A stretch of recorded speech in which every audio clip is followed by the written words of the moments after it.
Hello, ആരാണ്? ടീച്ചറെ, ഞാൻ താഴത്തെ വീട്ടിലെ ആ, പറ ശാന്തേ. ടീച്ചറെ, എന്റെ മോനെ ഒന്ന് ഡാൻസ് എന്ത് പഠിപ്പിക്കൂ. ഡാൻസോ? അതെ, ഡാൻസ് കളിക്കാൻ എന്ത് യോഗ്യതയാണുള്ളത്? അവന് ഡാൻസ് ഭയങ്കര ഇഷ്ടമാണ് ടീച്ചറെ. അവൻ നന്നായിട്ട് കളിക്കും. നിന്റെ മകൻ കറുത്തല്ലേ ഇരിക്കണത്? അത് മാത്രമല്ല, മോഹിനികളാണ് ഡാൻസ് കളിക്കേണ്ടത്. മോഹന രൂപം വേണം ഡാൻസിന്, അല്ലാതെ കാക്കയുടെ കളറും പെറ്റ തള്ള കണ്ട സഹിക്കോ നിന്റെ മോന്റെ കളറ്? ഇങ്ങനെയൊന്നും പറയരുത് എന്നിട്ട് ടീച്ചറെ. ഡാൻസ് കളിക്കാം. അവന് നല്ല ടാലന്റ്. നാട്യശാസ്ത്രം പഠിച്ചിട്ടുണ്ടോ? ഇല്ല ടീച്ചർ, അതൊന്നും ആ, എന്നാൽ പഠിച്ചിട്ടില്ല. അത് വായിച്ചു നോക്ക്. നാട്യശാസ്ത്രത്തിൽ ഒരു പ്രത്യേകതയുണ്ട്.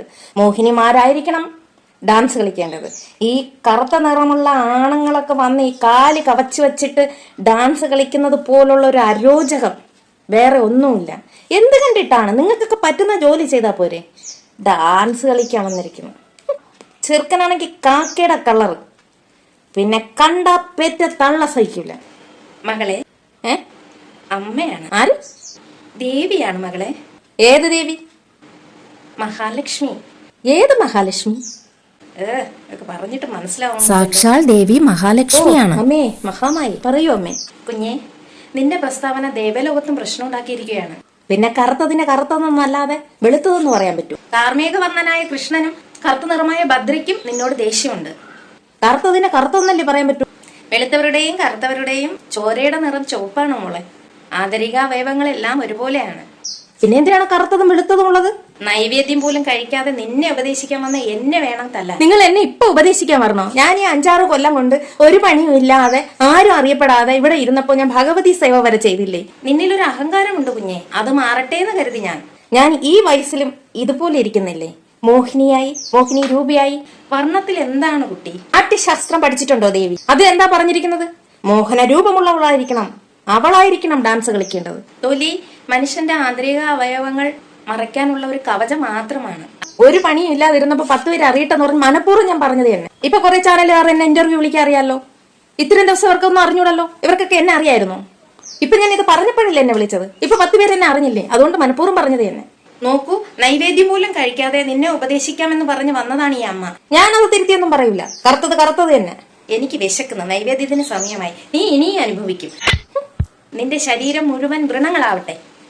അല്ല പിന്നെ എത്രയെന്ന് പറഞ്ഞ് സഹിക്കും? അയ്യോ അയ്യോ, എന്റെ മുഖമൊക്കെ ഇതെന്തോന്ന് വ്രണമായി. ഇവിടെ നോക്ക്, അങ്ങോട്ട് നോക്ക്. ഒരു സ്ത്രീ, എന്തൊരു സ്മെല്ല്. ഒരു ദേഹം മൊത്തം പുഴുത്ത് മാറിയിരിക്കുന്നു തോന്നുന്നു. ഇവിടെ ഭയങ്കര സ്മെല്ല്. മറ്റും കൊണ്ട് ഇരിക്കാൻ പോയി. സ്ത്രീ ഓടിച്ചു വിട. ഇതൊന്ന് മാറ്റിത്തരണേ. ഭയങ്കര സ്മെല്ല്.